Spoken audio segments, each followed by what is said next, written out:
Nếu bé đã nè, tới lên tên là nàng kê bà nè. Mình biết này tha, nè đó khá trơ tinh vật thộ rư cả đô đại miền nằm lại thay nửa tề. Hai ní cứ chỉ sự cầm phiếp xâm anh. Đại nè, ai thơ ai mà chắc tê rất ta trở lại nè. Và tỏ bì nè, tờ lọc mọc vì lên tên bảo phụ quạt hài.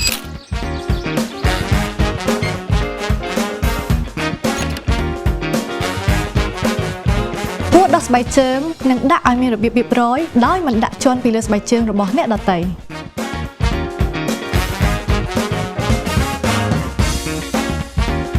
Nếu bạn đểយកវត្ថុពីកន្លែងណាគួរយកទៅដាក់នៅកន្លែងដើមវិញ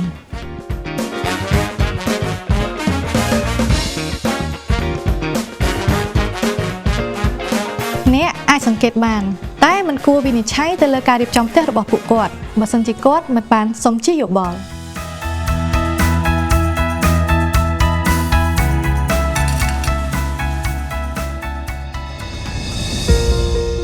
ប្រកបណាស់នរណាក៏ដោយឲ្យតែចេះស្រឡាញ់របស់ជុំវិញខ្លួន